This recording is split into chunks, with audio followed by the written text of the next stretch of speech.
Imagine for a second that you are standing in the hallway of your own home. It is the middle of the night, the house is silent, it's settled, you are safe. Right, completely secure. Exactly.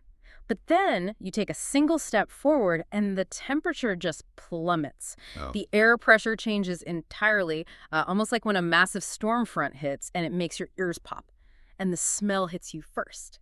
And it is definitely not the smell of your hallway. No, it is not. It's this overwhelming, suffocating scent of hothouse flowers. We're talking lilies, roses, just mixed heavily with the cloying scent of really expensive perfume.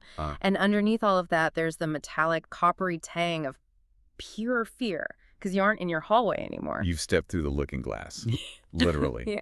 But let's be clear, this isn't Wonderland. No, it is definitely not Wonderland. You are suddenly standing in a ballroom. It is 1916. There's a live orchestra playing a waltz. The suffocating heat of 100 bodies is pressing against you, and you are gripping the hand of your cousin, who, by the way, is very real, very solid, and just as terrified as you are. Because you aren't dreaming. You are wide awake. You're awake, and you look across this crowded room, and you see her, the bride, Elizabeth Poole. She's laughing, she's radiant, she is celebrating literally the happiest day of her life.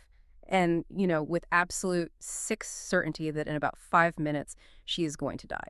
And she isn't just going to die of natural causes. She is going to be violently murdered by a force that has been actively hunting her bloodline for a century. That is the intense sensory overload where we are starting our deep dive today. We are stepping right into the absolute fire with The Mirror, the Lost Bride Trilogy, Book 2 by Nora Roberts. And let me tell you, if you thought the first book was just, setting the stage with some atmospheric creeps, this one burns that entire stage to the ground. It really does. It's a complete escalation.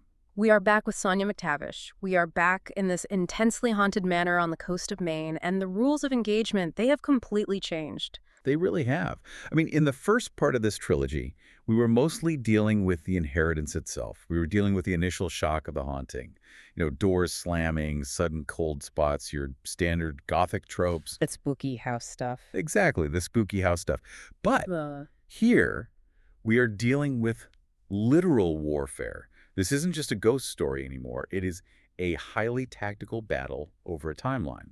So here is our mission for this deep dive. We are going to explore Sonya's massive journey from being a passive inheritor of this spooky house to becoming an active warrior.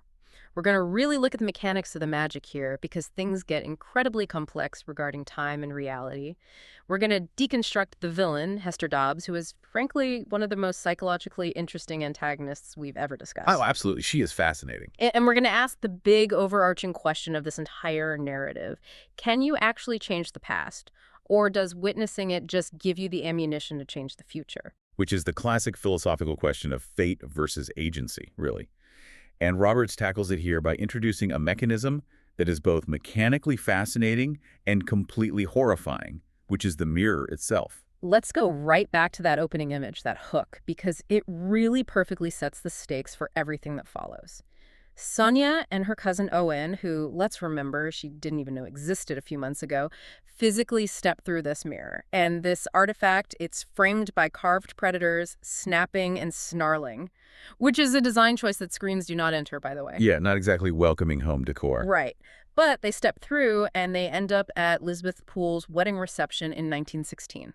What stands out here immediately, and what you really need to grasp, is the massive shift in agency. In previous encounters, like in the first book or even earlier in this one, when Sonya saw the past, it felt like she was sleepwalking. It was very dreamlike. Like she was watching a film projected onto the walls of the house. Exactly like that. She was a spectator. But here, she is awake. Owen is awake. They are physically holding hands. They are tangible entities occupying physical space in 1916. And the horror of that is so visceral, they spot Lisbeth, who is the lost bride of that specific generation. And Sonya realizes right then, we're here to witness her death. But here's what I found so incredibly interesting about that particular scene. You'd expect them to freeze. I mean, it's 1916, it's massive sensory overload, they are completely out of time, but they don't freeze. They act immediately. They actively try to stop the murder. Which is such a great character moment. It is. Does that speak to their inherent character, or is the house somehow manipulating them into the scene to play a part? That's a really critical distinction to make. I think it's actually a bit of both. The house explicitly wants witnesses. It desperately needs the living to acknowledge the historical crimes of the past. But Sonya and Owen inherently refuse to be passive witnesses. We can't just stand by. Right. And that friction between what the house wants them to merely see and what they actually try to do is where all the tension comes from. They see the manifestation of the curse in that ballroom, and it's not a phantom or a ghost. It manifests as a spider. And not just a regular garden spider, an unusually large spider, specifically with black widow markings, hiding right inside the wedding dress. That specific detail gave me absolute shivers. It's so tactile. It's not a spooky mist or a sudden cold breeze. It's a biological, physical threat, a spider bite. And when it happens, it's just total chaos. The bride collapses, and then the shark enters the water. Hester Dobbs. She moves through that panicked crowd like she completely owns the place. Because in her twisted mind, she absolutely does. She isn't there to mourn the bride. She's there to collect. She needs the wedding ring. That's the entire key. And when Sonya tries to intervene, when she tries to physically scream at her, Dobbs reacts. She acknowledges them and blasts them back. She physically blasts them right back through the mirror. Which conclusively proves they were really there. You don't get violently shoved by a ghost in a mere dream and wake up with physical bruises. And let's not forget the spider itself. Owen, who's honestly turning into quite the unexpected hero in this book, stomps on the spider right before they get blasted back to the present. And when they get back to the current timeline, to the kitchen, he looks down at his shoe. And there are literal spider guts on it. It's gross, sure. But pause on the actual biology of that for a second. If organic matter can actively travel through this portal, that completely dismantles the idea that they're just passively watching a recording, doesn't it? A recording doesn't leave physical, squished residue on your shoe. Exactly. This is the pivotal piece of supernatural forensic evidence for the group. Trey, who is Sonya's cousin, the lawyer, the absolute logician of the core group, desperately wants to believe this is just a residual haunting. Right. What does that mean exactly in this context? Well, a residual haunting is the technical term for a playback of past energy. It's like a tape soup. It's inherently safe because it's just an image playing out. You can't actually interact with a movie, and a movie can't hurt you. But the physical spider guts abruptly move this into intelligent haunting territory, or, frankly, even something much more dangerous than that. It severely implies that the timeline isn't strictly linear anymore. It implies that 1916 and the present are existing simultaneously, actively layered on top of each other. The mirror isn't a flat screen, it's an actual puncture in the membrane between those time layers. Precisely. Because if the spider can come through the portal, Dobbs can come through the portal. It fundamentally changes the genre from a standard ghost story to a home invasion thriller. The presumed safety of the present day is a total illusion. So let's unpack this specific mechanism a bit further. The mirror itself. It's obviously not just a piece of antique furniture, it's a portal. Yeah. But it has to have rules, right? Or at least discernible patterns that Sonya is slowly starting to decode as the book progresses. It definitely does. Sonya heavily describes feeling a pull. Unlike the vague, dreamlike states she experienced in the first book, now she feels a literal, physical, magnetic compulsion to walk to the mirror when highly significant events are about to be revealed. It's almost like the house itself is grabbing her and saying, you need to see this specific thing right now. And it's not always in the same location, which is terrifying. The mirror actually moves around the house. Sometimes it's in the ballroom, sometimes it's in the library, sometimes the studio. It practically hunts her down. It does. Yeah. But we really have to go back to that central debate among the characters. Yeah. Specifically with Trey. We need to explain this group dynamic because it deeply matters to how the audience experiences the magic. Trey is the anchor. He's a practicing lawyer. He operates strictly on evidence, logic, statutes. He is the resident skeptic of the group. So when he starts genuinely debating the metaphysics of a haunted mirror, it carries massive weight because he's usually the guy desperately looking for a rational, earthly explanation. Right. He's the grounding wire for the whole family. If Trey is starting to panic, the situation is actually legitimately dangerous, and he is desperately clinging to this loop theory for safety. Right. He argues forcefully that they aren't necessarily changing the actual past, but witnessing a stored recording that the house has kept, like a DVR of generational trauma. And he brilliantly uses the example of Hester Dobbs' suicide loop to try and definitively prove his point. Oh man, the 3.0 a.m. show. This is easily one of the creepiest daily routines in the entire book. It happens every single night at exactly 3.0 a.m. Trey and Owen actually stand out there and watch this happen from the balcony. They vividly see Hester Dobbs wearing her black dress, stand out on the seawall, and literally throw herself into the freezing ocean. But here's the crucial catch to Trey's theory. She doesn't see them watching. She doesn't react to them at all. Because she's not really there in that specific moment. She's just reenacting her historical death from 1806. Precisely. It is a textbook residual haunting.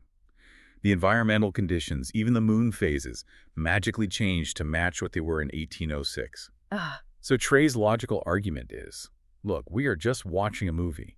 We can't change the ending of a historical movie. And that framework brings him a certain amount of psychological comfort, right? Because if it's just a movie, you can't get physically hurt. but, and this is a massive, but for the story, the evidence strongly suggests otherwise.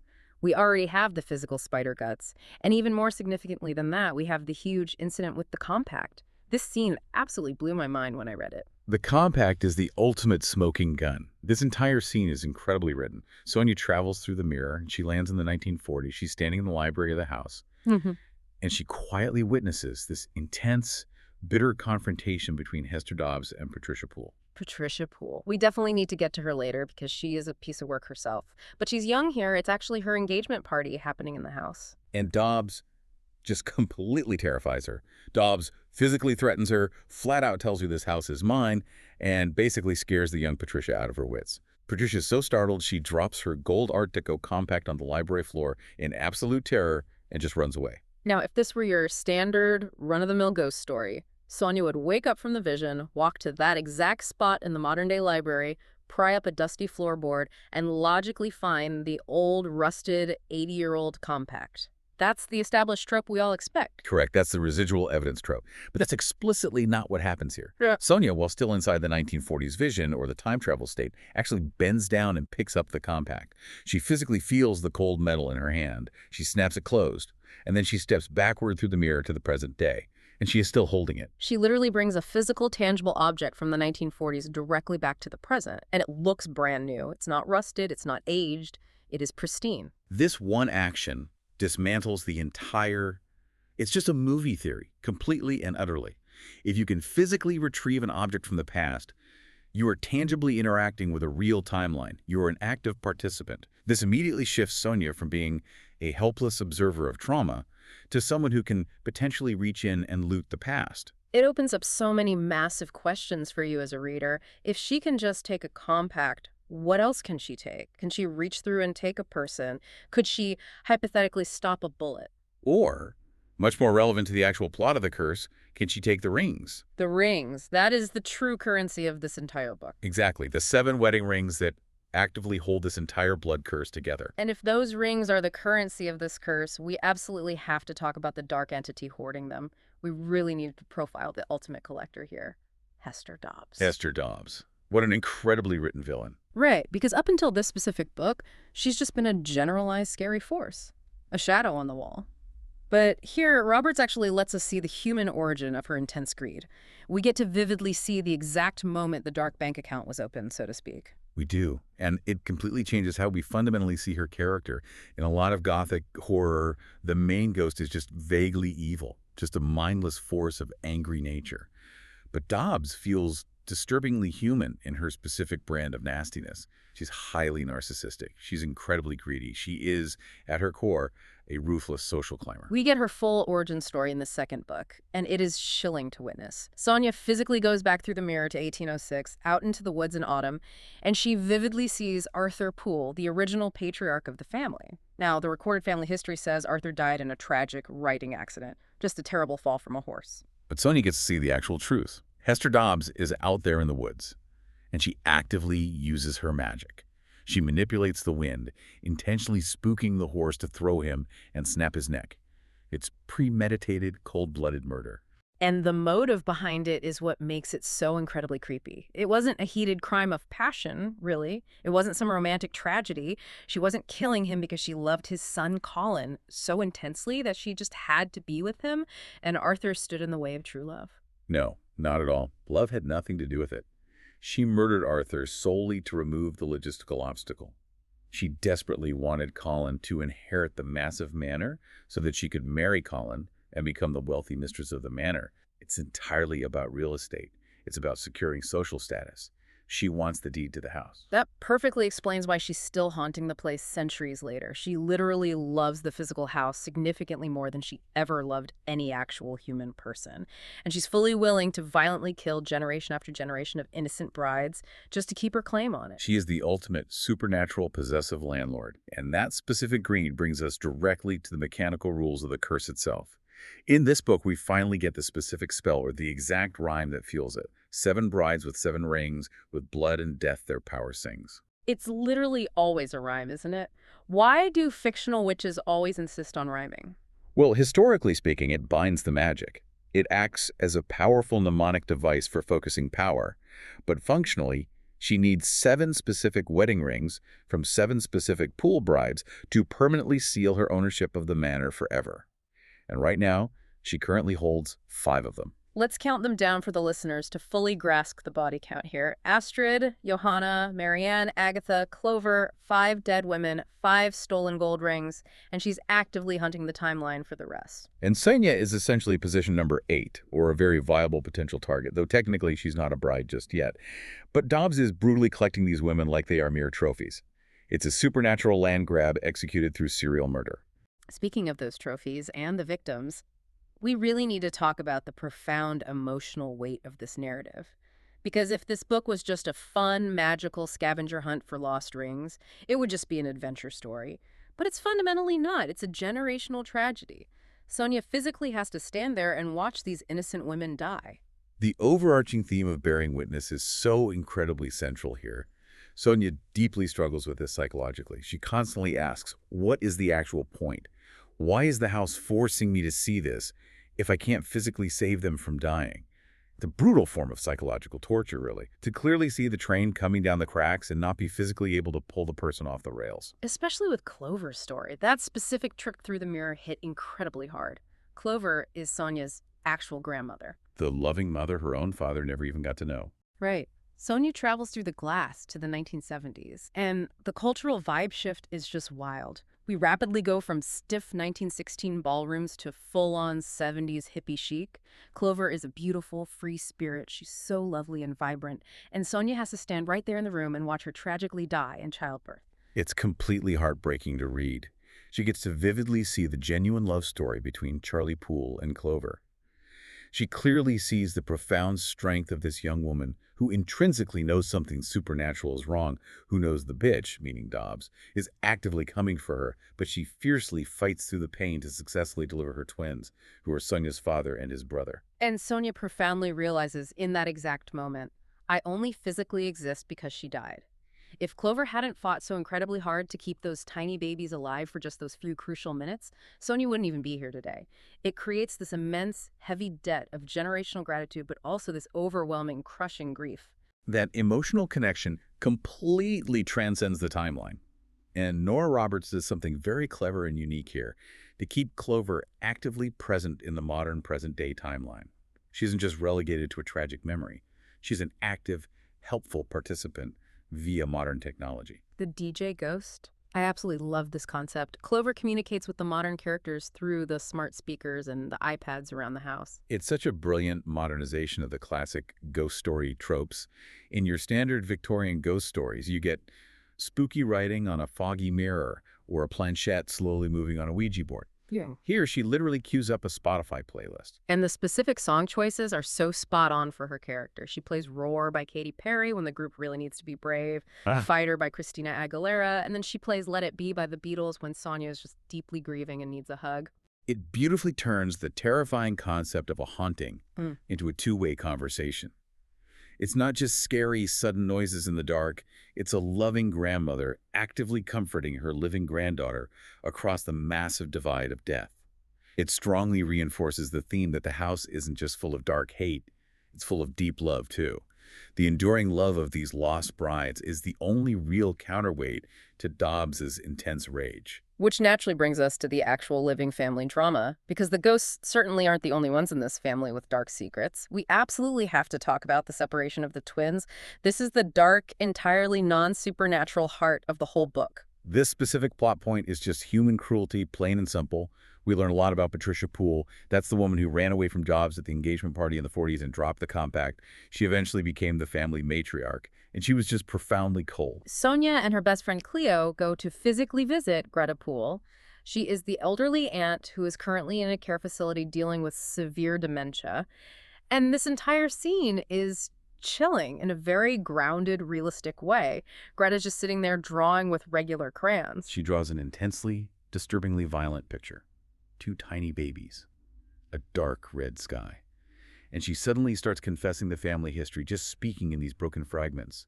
She explicitly reveals that her own mother, Patricia, forcefully made her choose between the infants. She forced her to actively choose one twin to keep and one twin to just give away.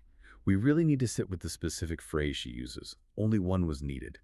That sentence perfectly encapsulates the real insidious evil of the Poole family legacy.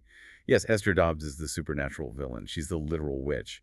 But Patricia Poole, she heavily represents the sheer banality of human evil. It's institutional, calculated cruelty. Precisely. Patricia wasn't operating under some dark magical spell. She wasn't demonically possessed. She just looked at two innocent human infants, her own flesh and blood grandchildren, and coldly made a logistical PR-based decision to permanently discard one of them like a spare automotive part. Huh. All simply because she deeply didn't want the high society scandal of an unwed daughter showing up with twins. And having that full context completely changes how we view the stakes of the current timeline. Sonya isn't just purely fighting a magical witch anymore. She's actively trying to clean up the massive bleeding mess left behind by a grandmother who actively chose social reputation over basic humanity. The supernatural curse actively thrives on that exact kind of deep family fracture. It brilliantly highlights that the enduring trauma in this specific family isn't just magically caused by the witch. It's deeply caused by human secrets, by internal shame, by the obsessive desire to simply maintain outward appearances. Sonya absolutely has to heal this human rift first. And she actually does it by using the compact, that physical object she literally stole back from the 1940s timeline. Yes. She takes it and she gives it to Clarice, who is a living cousin in the current timeline. It's such a powerful symbolic return of their stolen family history. It acts as an olive branch between the fractured sides of the family. It essentially says, I know exactly what terrible things happened, but I'm actively here to mend it, not to judge you for it. It's a beautiful moment of healing. But while she's busy mending these deep family rifts, she's also actively building an army for the supernatural war. Let's shift gears and talk about the resistance, the core four characters. You have Sonya at the center, obviously. You have Cleo, her fiercely loyal best friend, who is just this vibrant, intensely artistic soul. She really brings the bright color and the fire to the group. You have Trey, the cousin and logical lawyer, the steady anchor we talked about earlier, and Owen, the other cousin and the practical contractor. I just love the shifting dynamics here. Trey is genuinely the anchor. Whenever Sonya forcibly comes back from a brutal mirror trip, physically shaking and freezing from the spiritual cold, Trey is always the one physically holding her. He's the grounded steadiness she desperately needs to not lose her mind. And then Owen and Cleo perfectly provide both the physical action and the much-needed levity. There's a genuinely great moment involving Owen's shoes. Oh man, the spider shoes incident. Right, after Owen physically stomps on that massive spectral spider back in 1916, they violently get blasted back to the present-day kitchen. And Cleo is just absolutely having none of it. She forcefully demands he take the contaminated shoes off immediately. She literally calls them evil spider guts. She makes him violently burn them in the yard. Burn them and salt the earth. It's highly practical modern magic. You just don't keep cursed spider-covered shoes in your house. But that shared, ridiculous experience also deeply bonds them. They are fully in the supernatural trenches together now. And we absolutely cannot forget the brave animals in this house. Yoda the dog, Jones the dog, and Pi the cat. They aren't just cute background pets. They act as highly sensitive early warning systems for the group. Jones is a legitimate hero in this book. There's a terrifying scene where Dobbs actually manifests in the physical present, right in the gold room, which is basically her supernatural lair, and Jones, this regular dog, actually attacks her. He literally jumps at a terrifying ghost. And he actually comes away with a physical scrap of her dress right in his mouth. Which magically turns into a scrap of old, rotten physical fabric right there in the present day. Which is, again, tangible physical evidence. Dobbs is physically tangible in the present. If a regular dog can bite her dress and tear it, that means she can realistically be hurt. She can be physically touched. That specific realization gives the group so much hope. So what is their actual offensive strategy? Because they obviously can't just sit around and wait for her to pop out of the walls and attack them. They logically realize they actively need to reclaim the physical territory of the house. They start uncovering these beautiful hidden portraits of the dead brides, exquisite paintings that were done by Colin originally, and later by Sonia's own father. Because they were both incredibly talented artists, the twins. They were, and they painted these doomed women with such profound, obvious love. The core group makes a tactical decision to prominently hang these recovered portraits right in the music room. It's a massive act of psychological defiance. Okay. And every single time they hang one up on the wall, Jobs just throws a massive, violent tantrum. The physical walls violently shake, freezing cold spots appear everywhere. She absolutely hates it because she desperately wants these women to be forgotten by history. She wants them to simply be anonymous victims. Yeah. But by actively hanging the beautiful portraits, Sonya is loudly saying, no. They actually lived, they truly mattered, they are still here in this house. They quickly realize they need to find and hang all 7 portraits. They're essentially reassembling the spiritual coven of the Lost Brides to actively oppose the Dark Witch. It's brilliant psychological warfare against a textbook narcissist.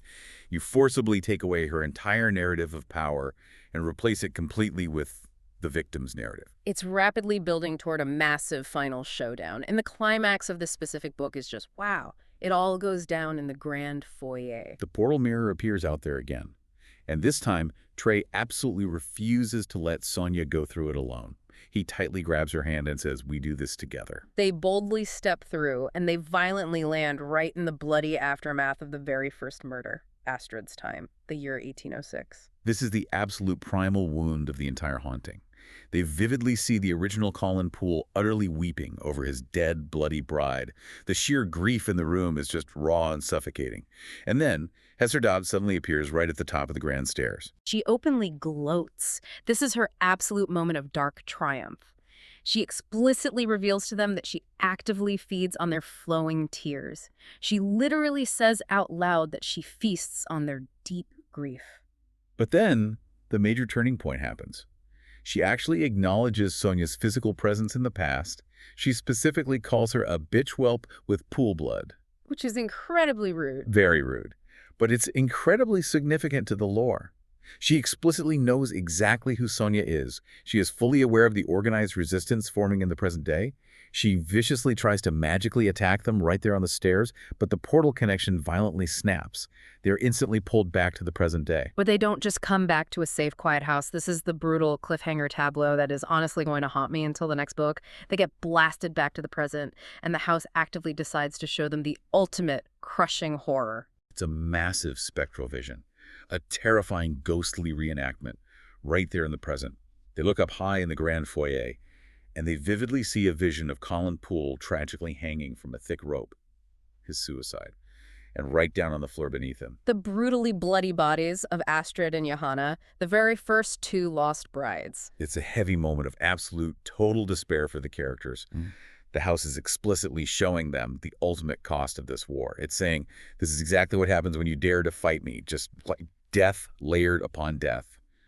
And thickly overlaid on all of this visual horror is the echoing sound of Dobbs's triumphant, wicked laughter. It's so incredibly brutal. It's absolutely not a neat, happy ending. It's very much a we are currently trapped in the absolute deepest, darkest part of the pit kind of ending. It is dark, yes. But if you think about it, it's also highly clarifying for their mission. Really? How so? Because the vague mystery is completely gone now. Sonya explicitly knows exactly how Arthur was murdered in the woods. She knows exactly how the twins were cruelly separated by Patricia. She finally knows exactly how Dobbs operates and what she wants. She knows the absolute importance of the 7 rings. Oh, I see. Because knowledge is actual power. Exactly right. For over a century, Dobbs heavily thrived on being this completely unknowable, terrifying shadow in the dark. But now, she's just a greedy, murdering, narcissistic social climber with a basic rhyming scheme. Sonya has effectively stripped her of all her terrifying gothic mystique. That is such a great, empowering point to make. You can actually fight something once you fully understand its motives. When it was just an ambiguous curse, it was completely overwhelming. But now it's simply, she desperately needs the 7 rings, so we have to get the rings first. And that tactical shift sets up the 3rd and final book absolutely perfectly. The overarching mission is finally crystal clear. Find the physical rings, break the magical curse. It's ultimately about breaking heavy generational cycles. Not just the literal magical curse, but the deep psychological trauma of the family. Sonya is bravely doing the incredibly hard emotional work that Greta simply couldn't do, the work that Patricia arrogantly wouldn't do. She is the ultimate cycle breaker of the Poole family. She's the one finally standing up and loudly saying, "It absolutely stops with me." So, as we finally wrap up this intense deep dive, what is the one big provocative takeaway for you as a reader? For me, it's the profound idea that looking directly into your past, I mean really looking hard at it, with all of its deep ugliness and raw pain, is genuinely the only possible way to save your own future. You simply can't bury the past under floorboards. If you try to hide it, it just violently haunts you. You have to bravely walk right through the terrifying mirror, directly face the deadly spider, face the wicked witch, and physically bring the hard truth back into the light with you. And, maybe bring back a really cool, pristine Art Deco compact while you're at it. Hey, it absolutely doesn't hurt to grab a few stylish souvenirs while you're saving the family bloodline. Folks, that intense journey is The Mirror.